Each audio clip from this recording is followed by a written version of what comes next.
I figured, given that it's about halfway through January now, I try and make this video before it's no longer even January and I talk myself out of even bothering to make this video. So, for today, I want to look at the stunning decks from 2024. What decks stood out for me? What decks, looking back on my practice, had the most impact? And just see where we go from there.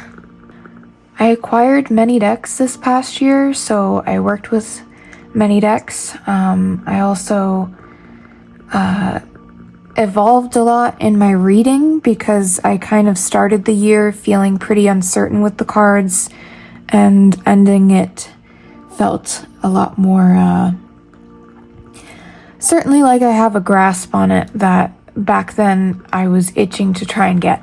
So in some ways, these decks, and I'm going to go through them kind of in order of how I worked with them somewhat, they sort of were the evolutionary path on that way. So it's interesting to think of them like that. At any rate, the first deck is Poesis.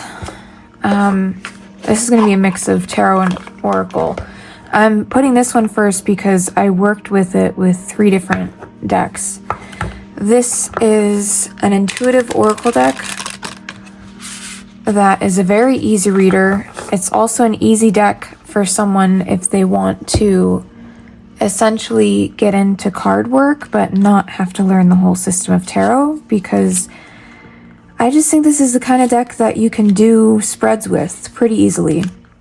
Of course, you could do spreads with any oracle deck if you wanted to, but I really don't with the decks that have more of like a whole big theme per card, where the guidebook has this whole long thing. These are just simple. You can lay out all kinds of spreads with them. And the other thing about this deck, with that being an aspect of its versatility, it's also artistically versatile in what it pairs with. So it wound up being kind of a cornerstone the first half of the year.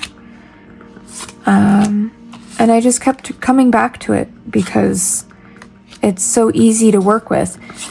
Now, like the name says, Poesis, this deck has a poem associated with it, with each card, rather than a whole guidebook with guidebook entries.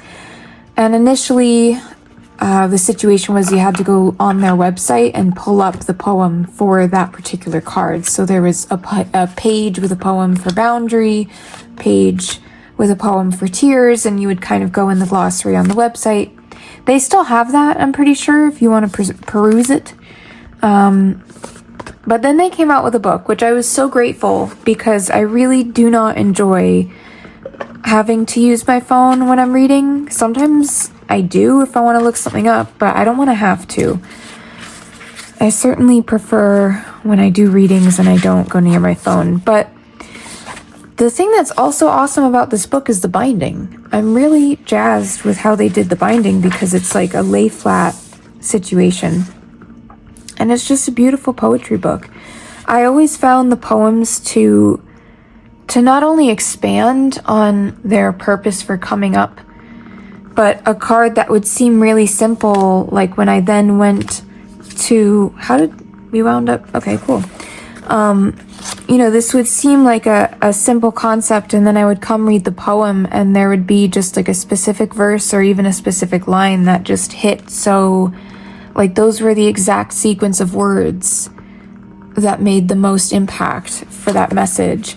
So I really appreciated that. And there's all kinds of fun stuff in here about the creation of the oracle, the intention of it, and then there's even like a Q&A in the back.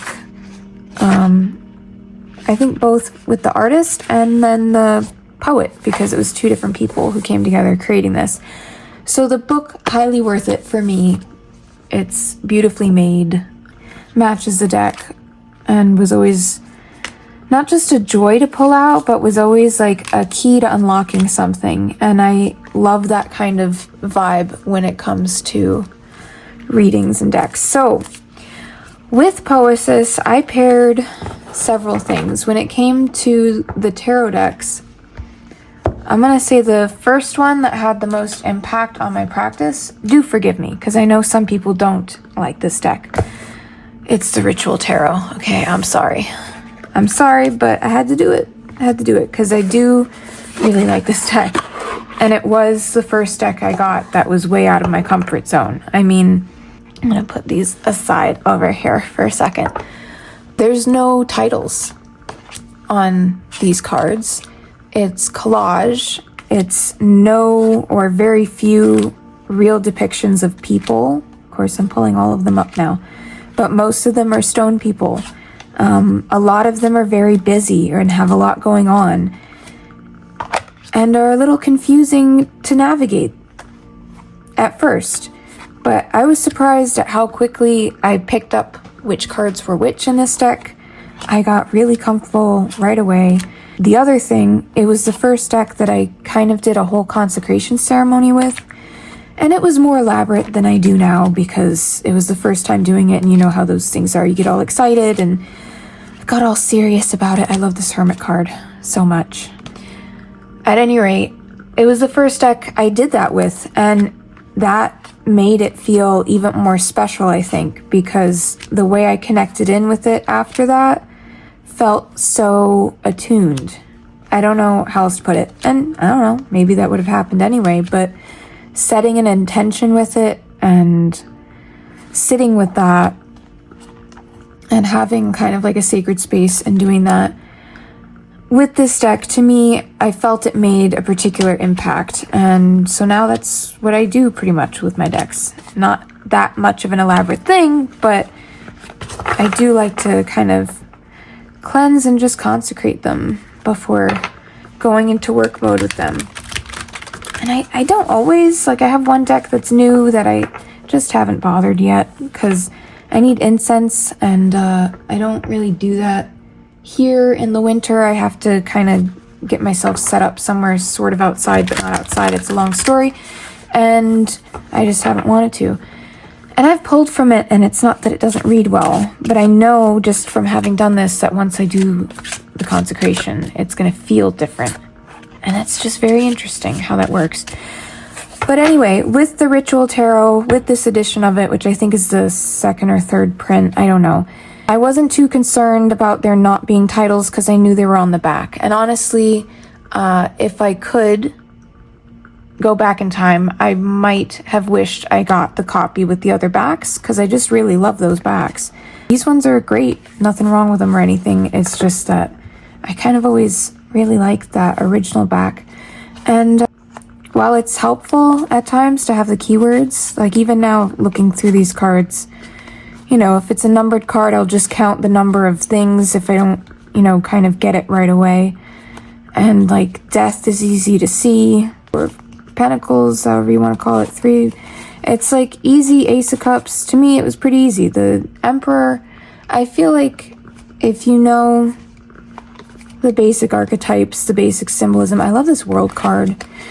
I'll explain something with this deck. This is another reason I'll leave it on this card while I do that and kind of show you maybe how did I used to do it. I guess I did it.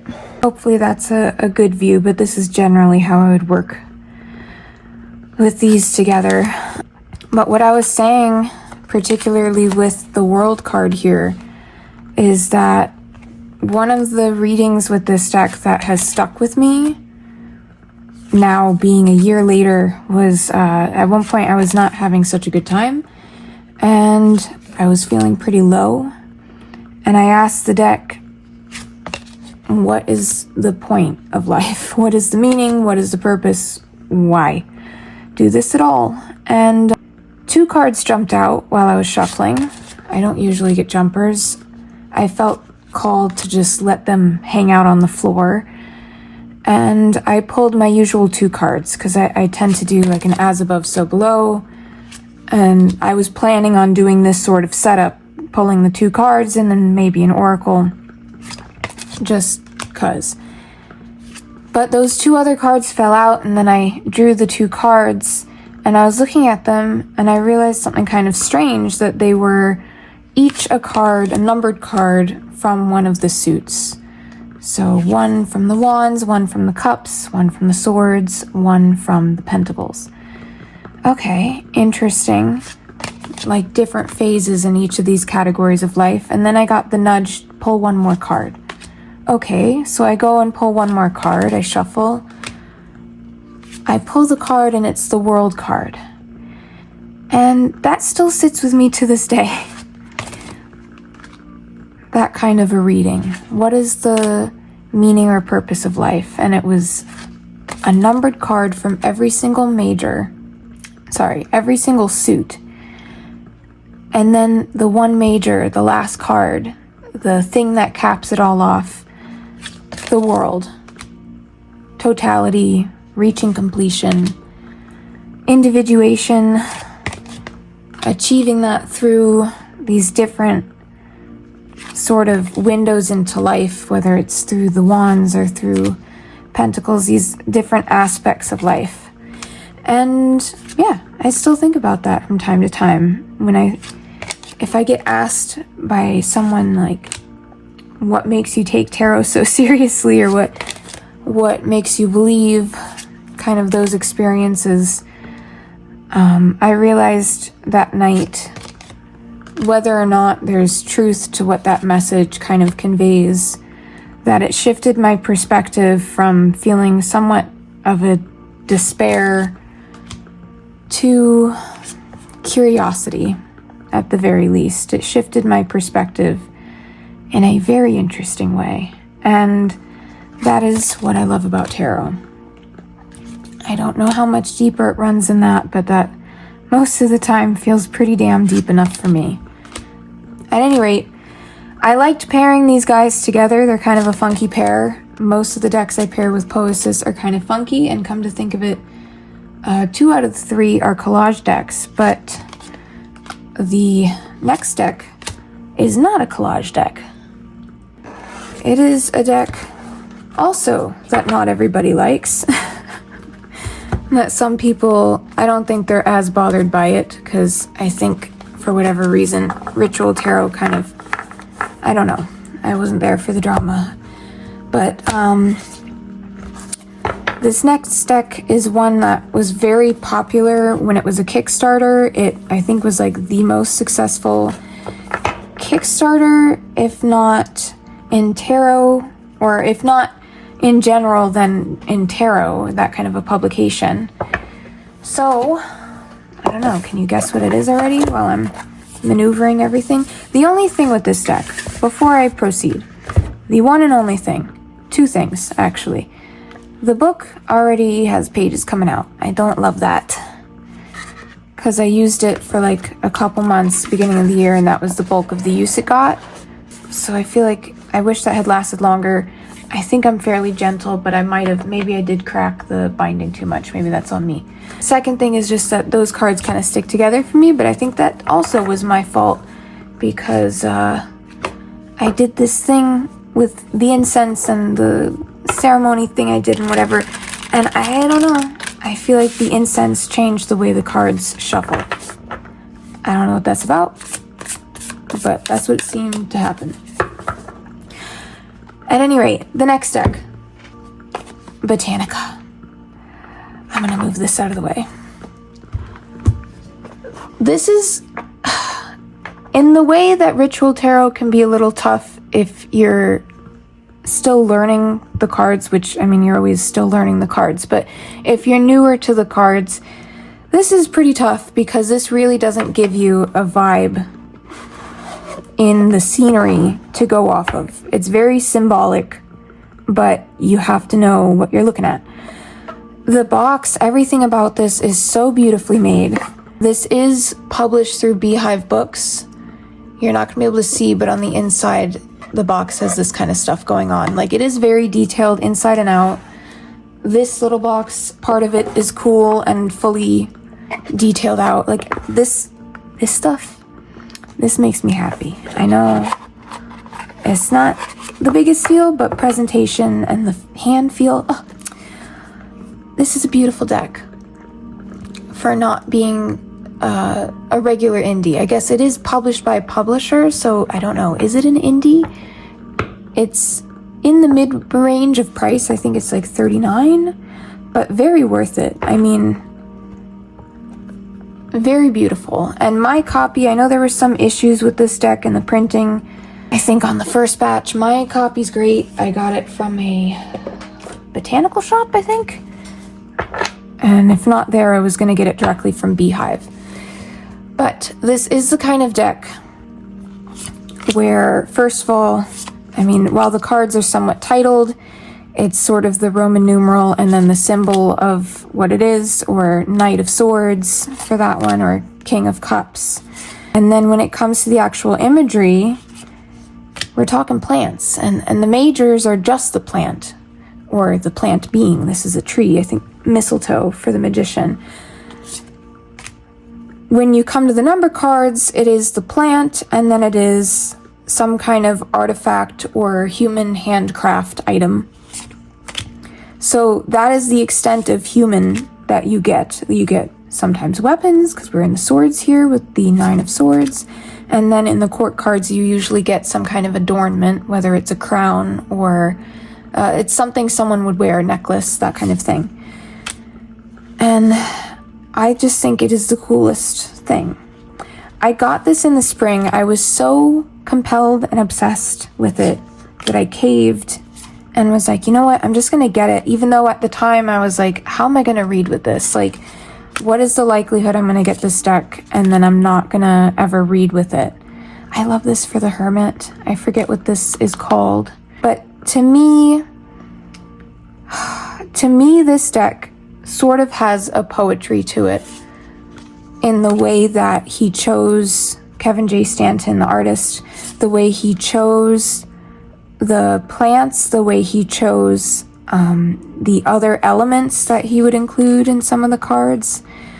And also at times the perspective, the composition, like it's subtle, but you feel it. This is probably the only card where I'm like, this feels somber, and it's the 7 of Pentacles, but it's sort of like withstanding the winds, or it gave me the idea of when you kind of lick your finger and hold it up to the wind to assess what's going on.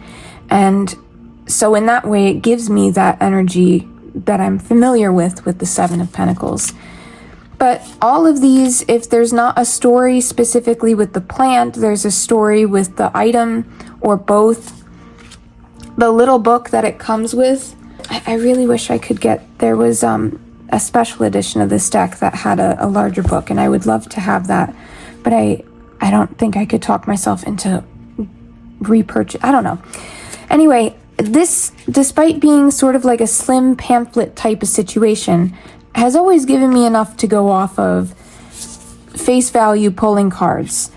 On top of that, if I want to go look up more about the plant that is mentioned, or if I want to look up, like in some of these cards back here, a lot of times the court cards, there would be reference to the adornment and the plant, or the plant, and you could go look stuff up and kind of build a deeper meaning. I love that about this. These are forget-me-nots with the 10 of Wands, and it's like, it just like gives me that sense, that idea of all these things that you can't forget. You can't just forget them, but they're overwhelming. And I don't know, I just kind of like the play on that and how you can work it into a reading. This probably isn't the kind of deck where I'd read for other people or do large spreads. I was usually pulling 2 cards and then Poesis, which actually I should show you how they look together, because this was a lovely pairing. It was just my spring pairing. I was obsessed. I was on this for like the longest time. Throughout spring into summer, these were like my go-to. And I just really enjoyed working with them together, because Poesis and its own literal poetry to go with it, combined with, to me, like these poetic representations of the cards. Like there's a whole myth that goes with this whole situation here that I remember thinking, wow, I can see that for the card. Or this with the tower is an apple falling, which that one's pretty straightforward. I found it so fascinating. It gave me a lens to explore and look into the cards and connect with them in a different way.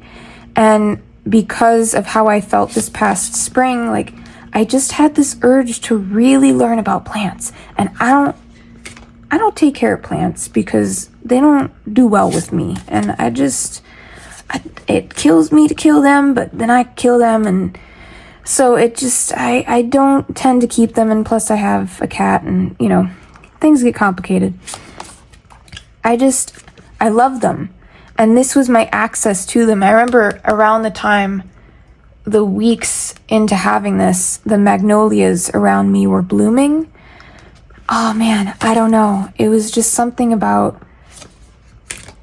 getting into these plants. They're like foxglove with the 7 of swords, and like looking into what foxglove would be used for, or, could represent spiritually. It just was really fun. It is a study deck. It's not one that even right now, like, I know this is honeysuckle with the 4 of pentacles, and these I think were wampum beads, and here we have the lotus with the ace of cups, but I would have to look up even more depth. I could look up even more depth, but if I remember correctly, with the honeysuckles, it's because as a vine, they kind of choke out other things. They kind of choke things out until they're all that's left. And there's just little aspects to meanings in the cards that I really like. Venus flytrap with the Knight of Swords. That's intriguing to me. You can play with that. I don't know. And this Knight of Pentacles with this walking stick. And these. I didn't know there was this plant, Honesty. And this was one of the cards. This was like the first stalker I had from this deck was the Knight of Pentacles. And this this plant, which I guess is called Honesty. And I just thought of the message of walking with honesty, walking with integrity, the pursuit of integrity. And it was just so fascinating to me. So I connected to it quickly through that kind of a moment. It was still, every time I pulled, especially when it was a new card, it was still a matter of like having to take the time to look up the plant or something related to it, something to latch on to. But I wanted that. I wanted to learn more about plants. So it kind of served its purpose kind of as a study tool. And then Star Jasmine for the star. I love it. I love it. I love it. I think it's beautiful. I love the black background. I would pull this deck and kind of imagine being the witch of the greenhouse. And this is the deck that I would be reading if people came to me for a reading. Like, it just gave me this whole vibe. And I'm really looking forward to working with it again in spring, honestly. Look at this. You have the 9 of Swords with these poppies, which can both induce sleep or kind of put you in a sort of not a mentally great state. And in the long run isn't good for you. With all these swords in the background that, if I remember correctly, there's a story about those too, if I were to look in the guidebook. And then you have disillusionment and the Ace of Swords needing to get clarity on something. And it just, I don't know. It just was a vibe. And then in combination with Poesis and pulling up the poem, I just usually would find these really beautiful synchronicities that made working with these decks an exciting thing, even if there was the hurdle of having to look up, some things about the plant so that it would latch on to me why it was in this card and showing up this way. But you can see even, 7 of Wands in the composition, he conveys that emotion to me. Also, just look at the coloring. It's just so gorgeous. These were paintings on wood panel. They're just really cool. And then the 5 of Wands. Same kind of thing, where you're still getting the composition, or the Lovers, another good example. 10 of Coins, I think that's eucalyptus. the Four of Wands. Like, it just, I don't know. I think even the Ace of Wands with that, like, maypole situation going on. I just found them all, the Queen of Wands, really cool. I don't know. I love this deck. I'm looking forward to working with it again in the spring because I think I'm called to other things at this moment. But when that spring energy starts coming in, this is like gonna be my top deck still. I can tell because there's so much. It could be many springs of studying this deck and I'm still learning something new. This is Judgment with, is it Angel's Trumpet is the name of this flower? It's a trumpet flower, okay? I don't know. I just find that really cool. I also have realized, especially once we get through these decks that were my favorites from this past year, I quite like decks that don't have people, at least when it comes to reading for myself. I quite enjoy them sometimes. I also really like the way this shuffles for me. I like the card stock. I think I mentioned that in the first run of this deck there were some printing issues. I don't have that on mine. I think in the unboxing I did of this, there was one, I think it was the Death card, that had some potential irregularity, but I think it's actually just the fact that this is wood panel paintings and it's just the texture of the wood. I could be wrong. But even this one, I think this was lodgepole pine, which is a pine that in order for the next generation to come, it's a forest that needs to get burnt down so that these seeds release and then the new trees can grow. I don't know. I think that's cool. So that's Botanica. I am going to put a link to where the two places, if the place where I got this deck still exists, I'll put a link to that, and then also Beehive Botanicals, and the thing I'm super excited for, which is the Oracle deck that Kevin J. Stanton has been working on, because it looks gorgeous. It features pollinators and creatures. I don't know, I can't remember, because it's been a while since I've checked in really with his posts about it on Patreon, but I think it's mainly pollinators, or there's different suits in the Oracle deck. So I'm also pretty sure it's edged in like hot pink, which I'm gonna say the gold, black, that's more my vibe, but the deck looks gorgeous and it's that same type of artwork, and I just enjoy it so much with that black background and that the way he just does color and composition. I just love it. So I'm very excited. That's actually launching at the end of this month. So the deck is actually launching on Kickstarter around January 22nd. That's what I was trying to say here. I will put a link to that also if you're interested. I really love that deck and had some beautiful readings with it and just found it to carry me through spring into summer in a very beautiful way. The last deck that I paired Poesis with, this one came much later.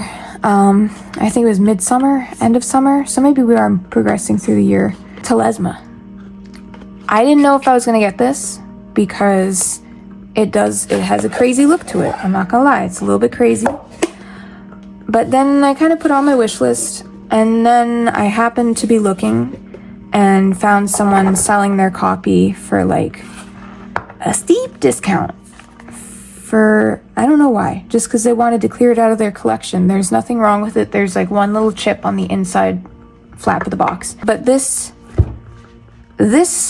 deck and I have had a little bit of a journey. It kind of got halted, but this deck and I have had quite the journey. I wanted a deck that gave me Aries energy, that gave me fire sign energy, that gave me solar plexus energy, because I didn't feel that I had one. I think now I would say I have two, but this is definitely more what I kind of feel is a bit more Aries. I don't know, you tell me. I don't have Aries in my chart, but it's also fascinating, and it's also more of a Thoth deck. Of course, you can read it however you want, but I wanted to use it then to read it the way it was intended and kind of learn Thoth. So it wound up getting its own journal, which I don't normally do because Too many journals is too many journals, man. I can't do it. Look how cool is that King of Coins. Like, that's just really cool. But it's a very busy deck. And because it was a slightly different system, and for me, Thoth is more... I just really wanted to study and sink my teeth in every card. You know, these are intense images, intense cards. And because it was like that for me, I wound up doing the inverse of what I normally do and putting the tarot deck as my center card most of the time. I always like looking at the bottom of the deck, so I kind of did break this rule, or approach I should say, now and again. But normally I was pulling the one card and then 2 oracle, actually, from Poesis, to ground me in something that I know, and I found that to be very helpful in getting to know this deck, which was harder than Ritual and harder than Botanica, for me. You can see the name on the card, and most of the time I really see what's going on in the image, but because it's a system I'm not familiar with, there are nuances with Thoth that are slightly a bit different than RWS, which is sort of my native system. So I just found it really helpful to kind of pull a center card, have that be my card for that reading, and then dig in, like flesh out the reading, the answer, the direction it's going in with the 2 cards from Poesis. And this card is a great card to sum up this deck. It is why I got the deck. It is what I love about the deck. Actually, if you look up Rat-a-tat, the song Wildcat, maybe I'll try to put a link down below. That's this card. It's the vibe of the deck to me. There's been a couple occasions where I've actually, because I always like to listen to certain music when I'm doing my readings, and certain decks I have certain music I turn to, and there was a few times where I listened to Rat-a-tat working with this deck, which is a little more, I tend to like more ambient music, but and not something so much going on. If you know Rat-a-tat, you know what I mean. But it's just fun with this deck because it's like the vibe. Like it's just the vibe. But there was a Hoser playing in the background in the rain playlist that I'll also link, just if anyone wants to have another playlist that's a bit more mellow that really fits the energy of this deck. That was my normal playlist that I listened to with this one. Anyway, shoot, if I could, I really wish that I could play that music while showing you stuff with the particular decks, because that would just be fun. The only thing, yeah, it's a big deck, can't lie. But I can side shuffle it fine. I can also just about reach and grab a chunk of cards and overhand. As long as I can do that, I'm happy. I actually have to compare this to the Nameless one. I think they're about the same size, but Nameless one maybe is a touch, maybe it's a touch larger, because I have trouble shuffling that one. So... but yeah, I love Elezma. I have a particular crystal I kept with it. The kind of work, I did like a whole deck study thing with this where I created a workshop around it based off of the deck interview spread that I did. That's a whole thing. I would like to make a video about it at some point. If you would like to see that type of video, it'd be awesome to hear that. So let me know. Motivate me to actually get going on that.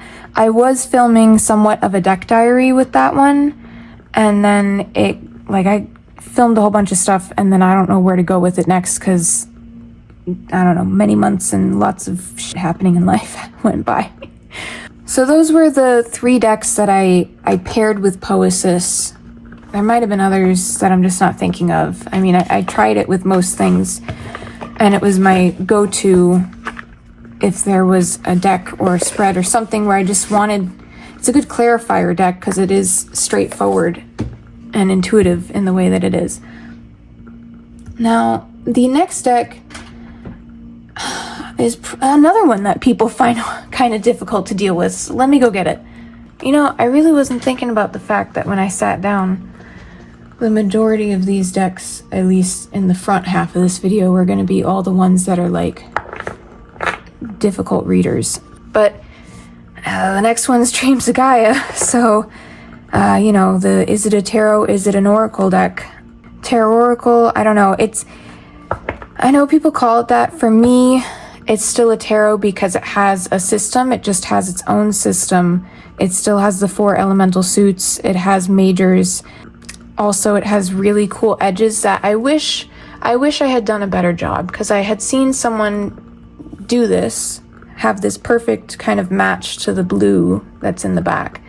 And she shared what she used. I got what she used, but I think because it was a very labor-intensive process that involved a metallic marker and then going back over that with your finger along each individual edge using an ink pad, which created this effect, and that looked great. But what she did that I didn't do is wait quite a while, because the ink pad thing was sort of not an afterthought, but she realized that the marker she used was transferring, and so she had to use the ink pad to seal it, and it wound up making the perfect, beautiful edging color. But I think what happened is I used the metallic marker and then the ink pad right away.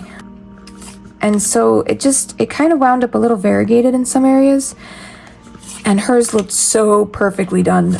It was just great. At any rate, edging debacle aside, I've debated doing it again, but it was the most labor-intensive edging I've ever done, and maybe that's part of why I bonded with this deck. But yeah, this was one I never thought I was going to get. I did think the artwork was beautiful, but I just didn't think it was for me, which is insane now, because like this is one of my favorite cards ever. It is like the Inner Temple card for me. I've used it in Inner Temple meditations. It just came to mean a lot for me. The main reason I wasn't going to get it, even though I really thought the artwork was beautiful, is because, to my knowledge, it was a glossy deck, and I really didn't like it glossy. But then I saw someone, it might have been on Salt's channel, she posted, because she had the similar issue with it, she posted that actually they were matte now. And so she had gotten a copy, and I was like, that makes it look almost entirely different to me. I don't know what it is. You wouldn't think that would make such a huge difference, but I all of a sudden was like, I have to have that. I'm so intrigued. And I found working with this deck to, how do I put it? This was probably end of spring into summer that I got this. And I had been working with Botanica, and it was a lot of study of the meanings of the cards. This deck somehow, for me, became a very intuitive deck. And a lot of times, I would just pull a card and get an intuitive message from it. Now, there's a few things that helped me learn this deck. I have a playlist that I think should be public, which has videos of other people discussing their thoughts about the system and how it works, how to consider it, how it breaks down. This is such a gorgeous 8. I love that, the Phoenix.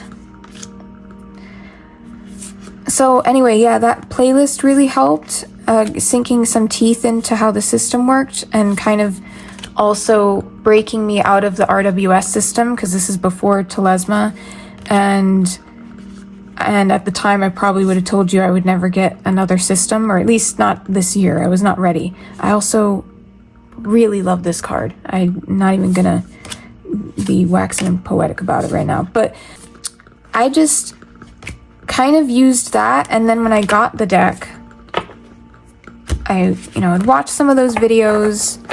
I had thought about what some people said about how they saw the system, and I just started messing around with the cards and laying them out in different ways to try and understand, particularly the majors, because in this deck, the majors are entirely their own thing. You know, Thought is part of the majors, Maiden is part of the majors, so is Mother.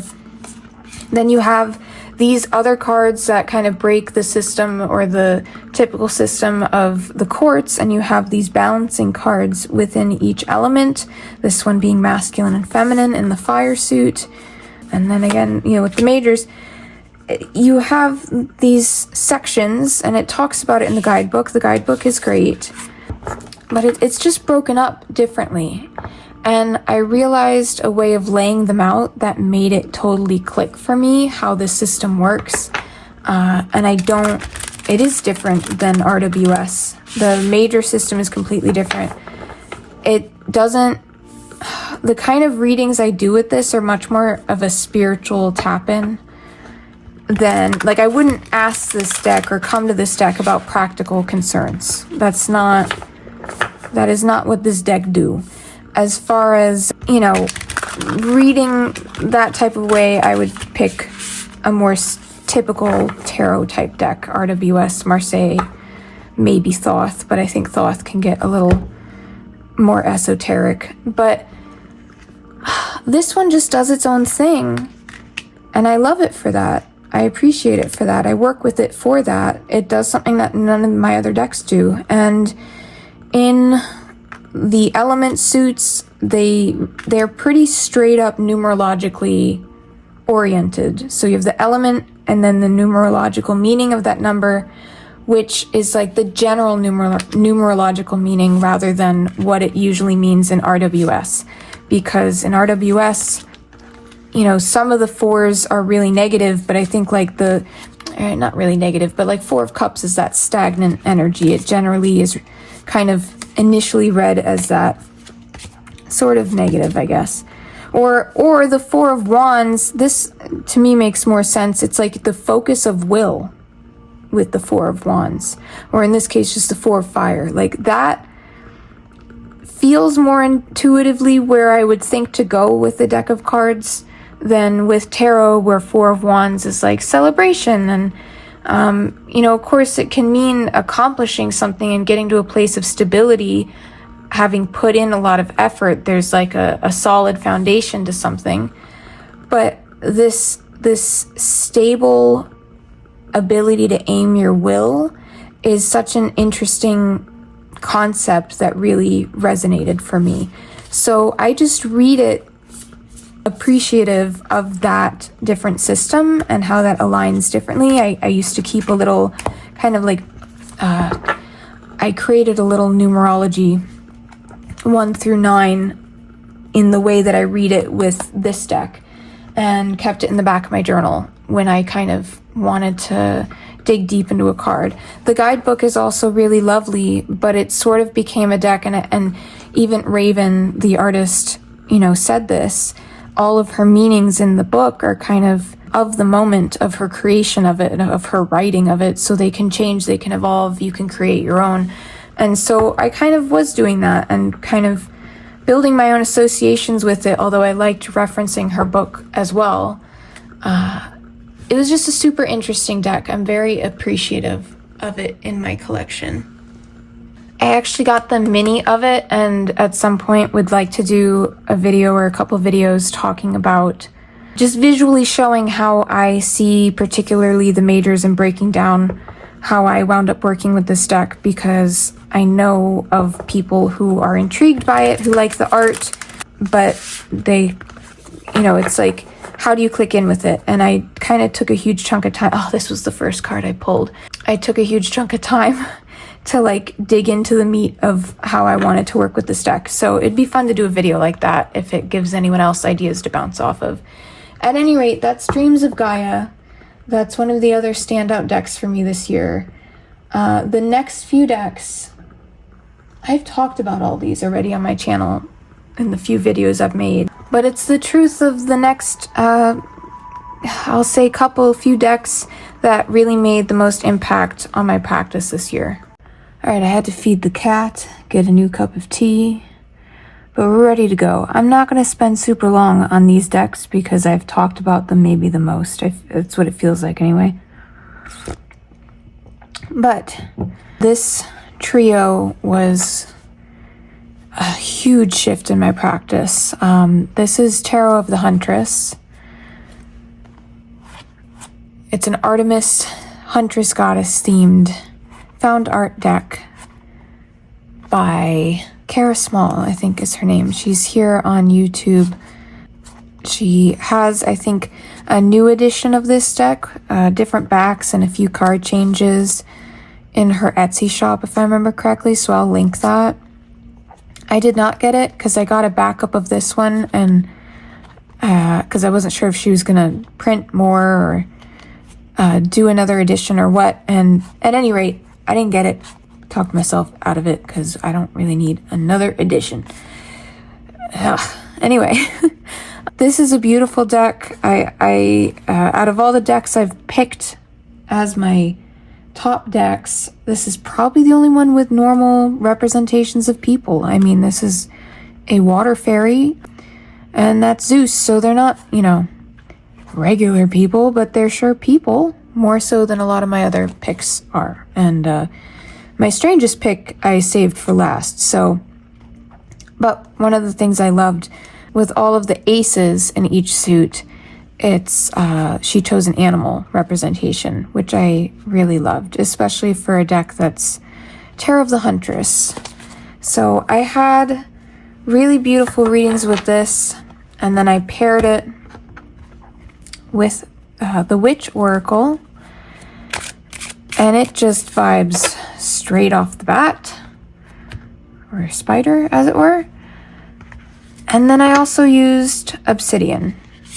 This Oracle deck is one of my all-time favorite little Oracle decks. I really love the Witch Oracle, and then the way they all thematically work together with the Wild Woman archetype, with the Huntress archetype, with different prompts and kind of workshop-y things I was doing with it, was so perfect. And then, like I mentioned in almost every one of my videos, I was reading the book Women Who Run with the Wolves and kind of sort of workshopping something for myself based off of what I was kind of learning and getting inspired by in that book with these decks, and the way that it synergistically worked at times freaked me out. So it was just a very profound situation. I should probably be flipping through these. My bad. It's literally really late at night. I'm not even going to say. But they just paired beautifully.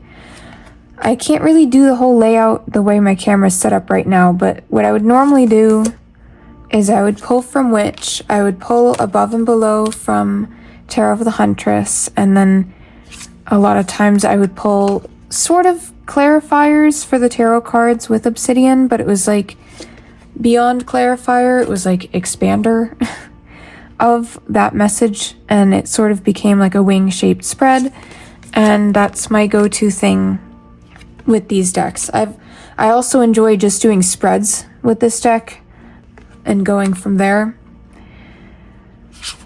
And those have been some, I will say, I'm going to throw up one of the spreads I did here real quick, just so you can see.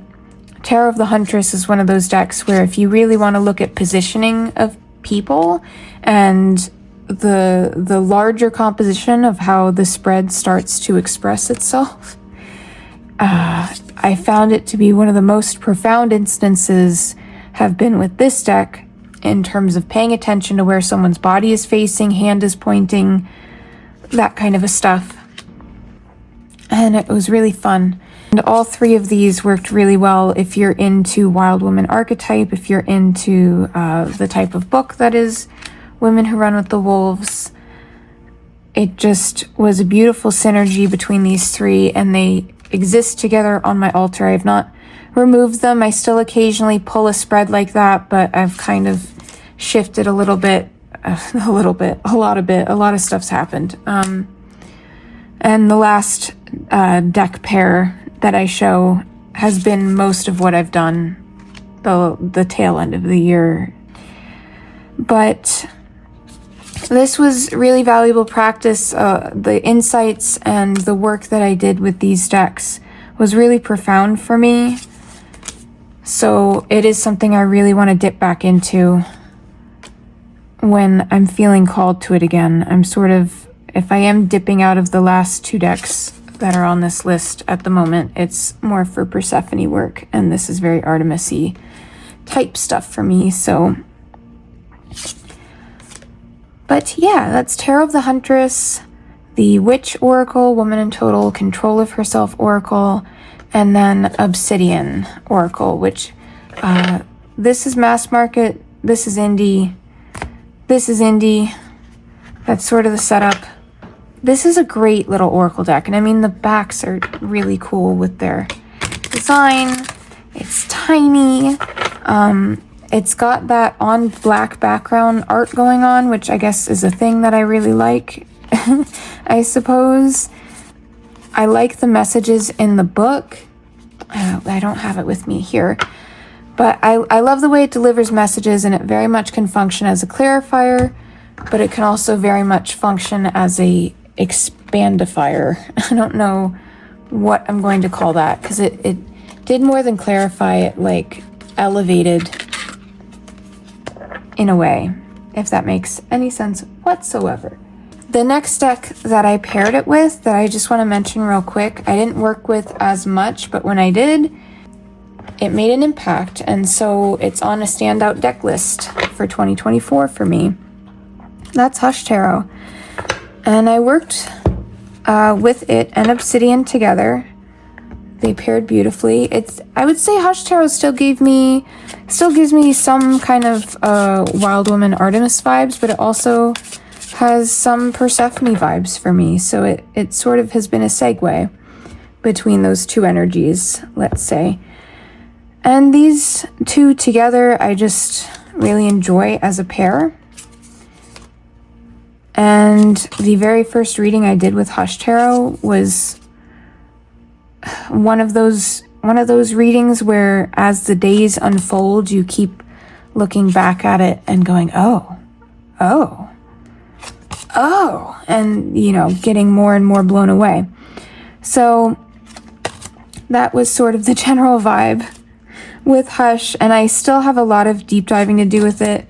I don't know. It's an autumn-y deck, so I don't know if I will do that until next autumn.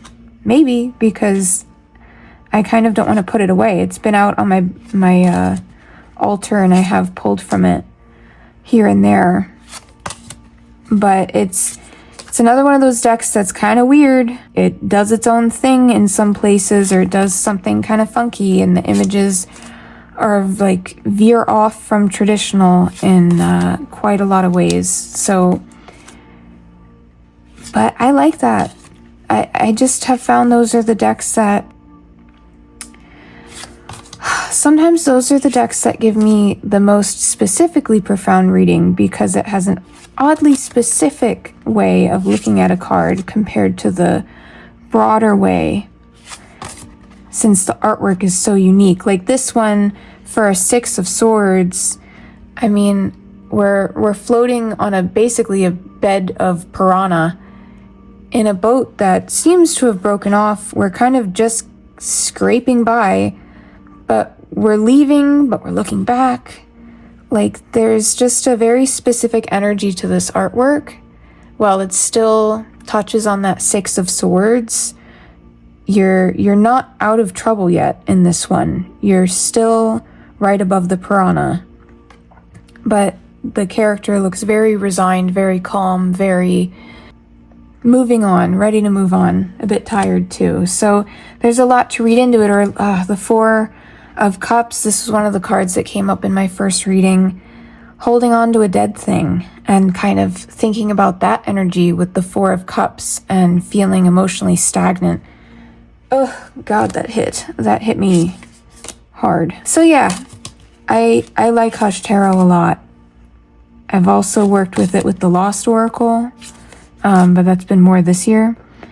But I don't even remember, because the tail end of last year is just a lot with my brother passing. And on that note, I'll get to the last... Are we there? I think we're there. I'll get to the last 2 decks that are my standout decks. They are the weirdest, but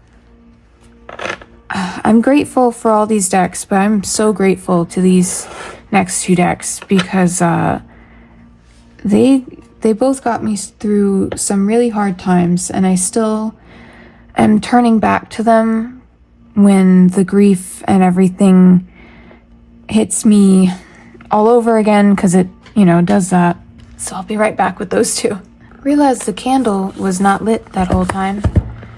The last two decks are Death Doula Oracle and Remembering the Sweet Fool.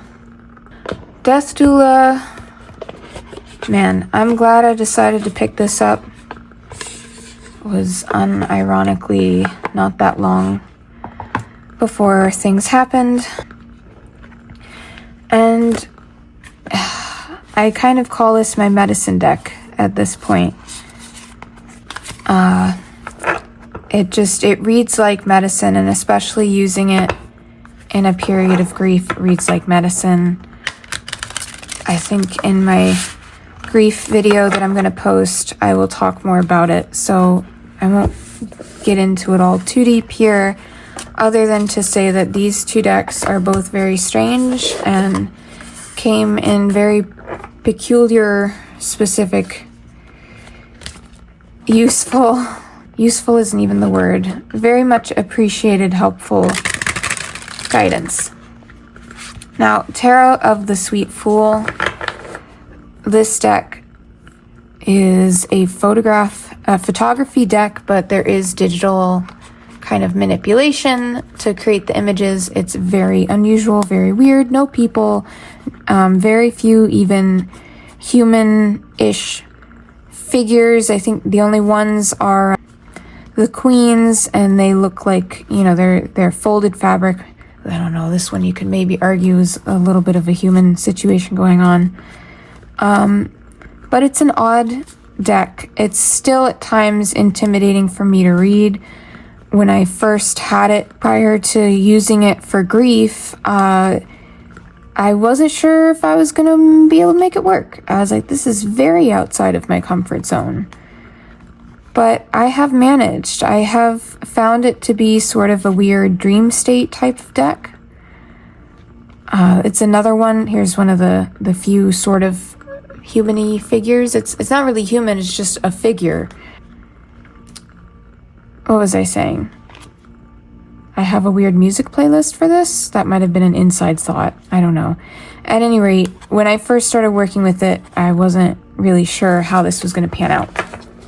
But I have found it to read, like I said, in that dream state kind of way, delivering messages in a dream state kind of way. The guidebook that it comes with. So Poesis has a book of poetry. I feel like Tarot of the Sweet Fool kind of has a book of riddles, because sometimes they feel like a riddle. But, it's kind of fun. I really like it, actually, as opposed to a guidebook that kind of has all the rambling. For such a strange deck, I like that it has they're poems, but some of them really do feel like riddles. And there's sometimes a little bit of tricky wordplay or play on spelling that's in them that is just interesting. And for whatever reason, when it came to grief work, I didn't want to see human figures. I felt comforted by the lack of that, I guess. I don't know if that makes sense. And something about these in their dreamlike way just really helped me. And I mean, Death Doula in particular, I would just, in the first few days of dealing with things, even just turning to it and asking what my medicine was for the day is how I wound up phrasing it. Sometimes was the turning point in my day where I went from spiraling to at least not spiraling so hard.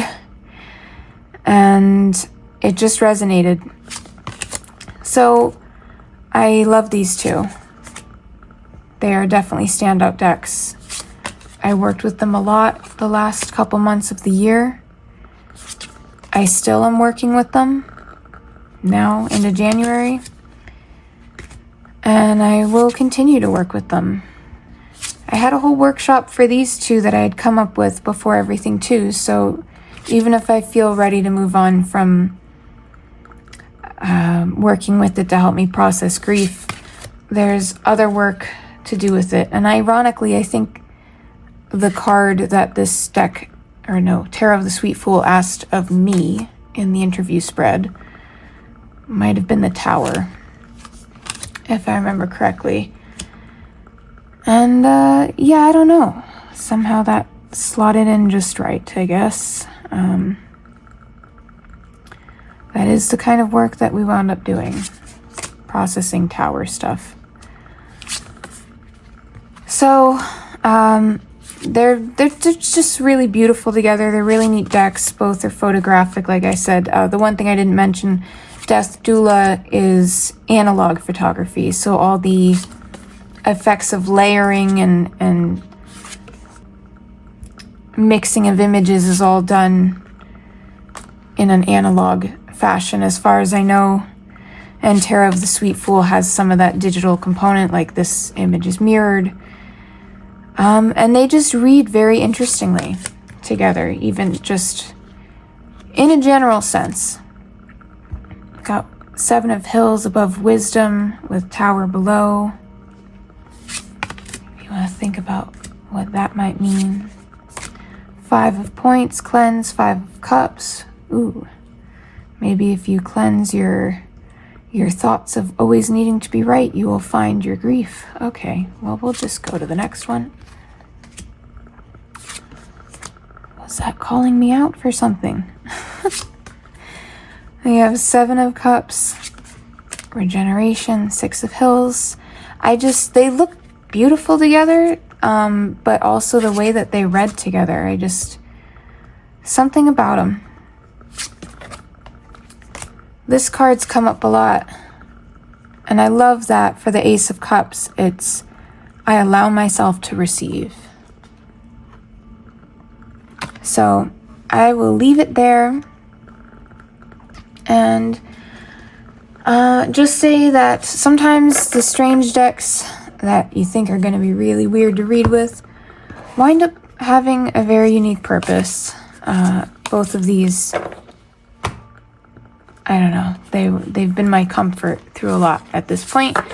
So I really love them. They very much stand out. I think Death Doula is a very cool deck.